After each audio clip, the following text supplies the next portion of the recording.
In this video, I explain two types of rotary actuators, means it is the hydraulic motors or a pneumatic motors. First type is the unbalanced vane motors and second type is the balanced vane motors. So first we understand the unbalanced vane motors. So here you see this is the diagrams of the unbalanced vane motor. It consists of cylindrical rotor. So here you see this is the cylindrical rotor, this blue color portion, okay, and this rotor is mounted in a circular casing, okay. This outer part is the circular casing, and inside this circular casing the cylindrical rotor is mounted within offset, okay. What is the meaning of offset? The center of this rotor and center of the casings are different. So casing center is somewhere here you see this cursor, okay, and center of the rotor is here. So this distance is called as the offset. So due to this offset, here you see this the gap is somewhere more and somewhere less, okay. Here gap is maximum, here the gap between the rotor and casing is 0, here the space is lower between the rotors and casings, and it is increasing here, okay, and it is called as the left side and this is the right sides of the unbalanced vane motors. This is the inlet, this is the outlet, and here you see this is the inside this cylindrical rotor the various vane slot is provided, okay. So this white color inside the cylindrical block is a various slot, and inside these slots the vanes are installed. So here you see this is the rotor, and inside this rotor here I show only the one slot, but in a actually there is a number of slot is there, and inside this slot this vane is provided and this vane is moving up and down, okay. So at that point the vane is completely inside these slots, okay. Here you see in this case the vane is outside the slots, okay. That's why we need to the moment of the vane inside and outside. The vanes are seated in a radial slots of the rotor and hold against the casing by spring or a hydraulic force. Means how these vanes are moving up and down. So it is up and down due to the spring force or a hydraulic force, means some spring attachment is provided, or due to the hydraulic force they move up and down. Hence there will not be any leakage of working fluids between the vane tips and the casing. So this part is the vane tips and this is called as the casing, okay. So in between vane tips and casing there is no chances of the leakage because these vanes are the spring force or a hydraulic force types, okay. So they are not give any space between this vane and the casing, so there is a zero leakage between this casing and the vane.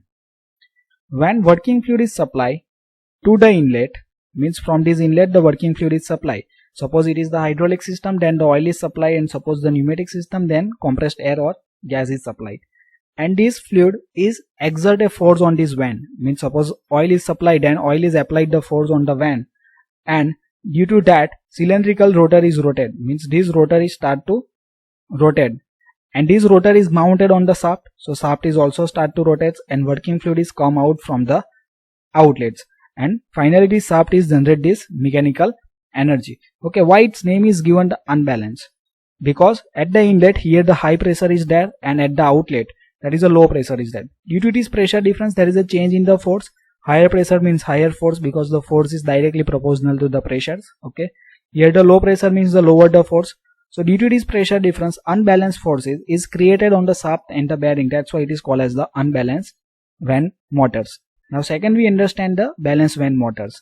Now before moving on that I request to like the video and subscribe my channels for watching the more video related to the OHP as well as other subject of the mechanical engineering. For OHP various link is provided in description as well as in a card.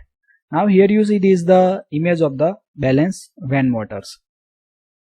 In this type of motor, two inlet and two outlets are provided. So here you see this is the one inlet, this is the second inlet, and two outlet, one outlet and second outlet. This two outlet is provided to avoid the unbalanced forces on the shaft and the bearing, okay. And we are achieve the balanced force on the shaft and the bearing. That's why its name is given the balanced vane motor. Means disadvantage of the unbalanced vane motor is solved in a balanced vane pump by providing the two inlet and two outlet. The center axis of the rotor and that of the electrical casing are the same, okay. Means here you see this is the rotor, okay, inside the rotor various slot is provided. Inside this slots of the rotor various van is there. Okay, and here you see which type of the casing shape is provided. Casing shape is the electricals. Okay, and center of this electrical casing and the center of the rotor is same. Okay, that means here the center axis of the rotor and the electrical casing are same. That's why here you see this space on the every side is the equal. Okay, here you see this space is smaller, here same way space is smaller, and inlet is matched here. Okay, this the inlet is occur here and outlets from this side. Same way inlet is from this side and outlet is from these sides. Means in these two holes between these vents the inlet is done, then after here the pressure is reduced and this outlet is from this side. Same way oil or air is enter in this space, then move here and is out.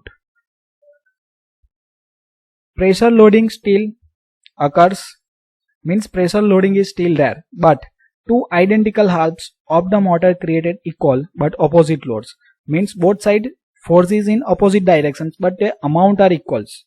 Okay, so equal but opposite load on the motor shaft and the bearing. Hence the balanced van motors give the better service and the larger life compared to the unbalanced van motors. When the working fluid is supplied to the inlet, it exerts the force on the vents. So here working fluid is supplied from these two sides. Okay, and it exerts the force on the van, and due to that the cylindrical rotor is rotated. This rotor is start to rotate. So this rotor is mounted on the shaft. So shaft is also start to rotate and working fluid comes out from this outlet. Okay, that means shaft is balanced. That's why its name is given the balanced van motors. Suppose it is the hydraulic motor, then hydraulic oil is supplied, and pneumatic system, then the pneumatic means compressed air or a gas is supplied. So thank you for watching this video. If you learn something, then like the video. For watching the more video, visit the playlist and don't forget to share with your friends.